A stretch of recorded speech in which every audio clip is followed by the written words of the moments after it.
आज हम एक ऐसे शक्तिशाली भजन के रहस्यों को समझने की कोशिश करेंगे जो सदियों से करोड़ों लोगों के लिए हिम्मत और विश्वास का स्रोत रहा है। चलिए, एक सवाल से शुरू करते हैं। कभी सोचा है वो कौन सा ऐसा 40 छंदों का पाठ है जिसे करने से असीम शक्ति मिलती है और हर तरह के डर पर काबू पाया जा सकता है? इसका जवाब एक ऐसी रचना में छिपा है जहां भक्ति और साहित्य का एक अद्भुत मेल देखने को मिलता है। जी हाँ, हम बात कर रहे हैं हनुमान चालीसा की।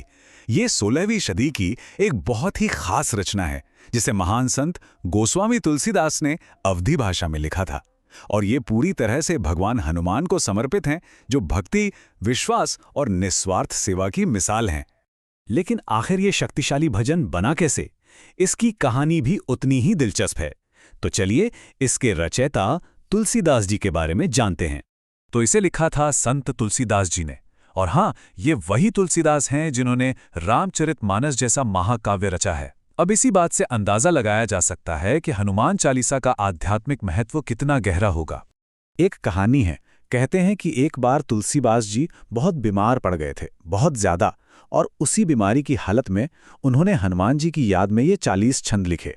और कमाल तो तब हुआ जब उन्होंने इसका पाठ किया और वो चमत्कारिक रूप से बिल्कुल ठीक हो गए। तो ये तो थी रचयिता की बात। अब आते हैं उस नायक पर जिनके लिए ये चालीसा लिखी गई, यानी भगवान हनुमान। चालीसा में ना हनुमान जी की शक्तियों का एक जबरदस्त जिक्र मिलता है।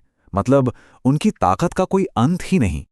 बस एक लाइन में उनकी ताकत का अंदाजा हो जाता है। विकट रूप धरी लंक जरावा, यानी एक भयानक विशाल रूप लेकर उन्होंने पूरी लंका को जला दिया था। ये दिखाता है कि उनकी विनाशकारी शक्ति भी न्याय के लिए थी। पर कमाल की बात यह है कि वो जितने विशाल हो सकते थे उतने ही छोटे भी। मतलब वो अपनी मर्जी से अपना रूप बदल सकते थे।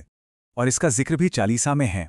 सूक्ष्म रूप धरी सिंह दिखावा, यानी एक छोटा सा रूप लेकर वो माता सीता के सामने प्रकट हुए। सोचिए, एक तरफ लंका जलाने वाला विकराल रूप और दूसरी तरफ इतना कोमल, इतना छोटा रूप। कमाल है ना? अच्छा, उनके बचपन का एक किस्सा तो बहुत ही मशहूर है।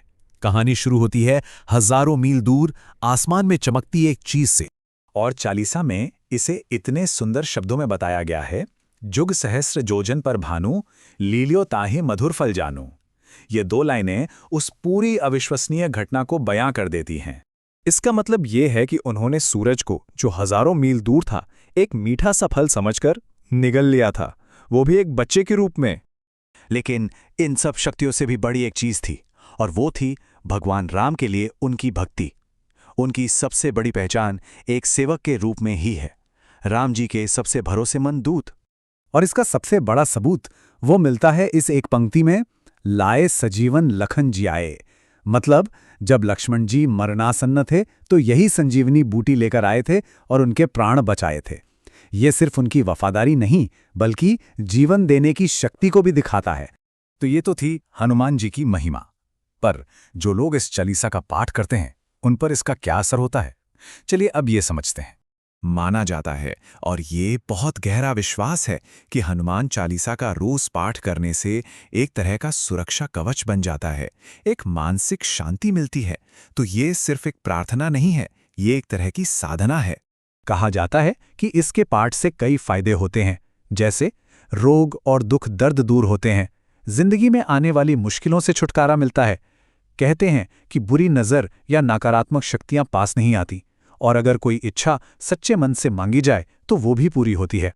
तो अब सवाल ये है कि एक भजन जो 16वीं सदी में लिखा गया, वो आज के ज़माने में भी इतना मायने क्यों रखता है? देखिए, इसकी असली ताकत सिर्फ हनुमान जी की कहानियों में नहीं है। इसकी ताकत उस भक्ति में है जो इसे पढ़ने वाले के मन में जागती है। ये बस नायक की कहानी नहीं है, ये भक्त के दिल की आवाज़ भी है। और तुलसीदास जी ने इसका अंत भी कितनी सादगी से किया है। वो बस एक छोटी सी प्रार्थना करते हैं, कीजे नाथ हृदय में है डेरा। मतलब, हे प्रभु, बस मेरे दिल में बसे रहना। आखिर में ये सब एक पर्सनल कनेक्शन की ही तो बात है। तो आज की ये पूरी बातचीत हमें एक बड़े सवाल के पास लाकर छोड़ देती है कि इस दौड़ती भक्ति, लगातार बदलती दुनिया में बिना शर्त वाली भक्ति, उस अटूट विश्वास की असली ताकत क्या है?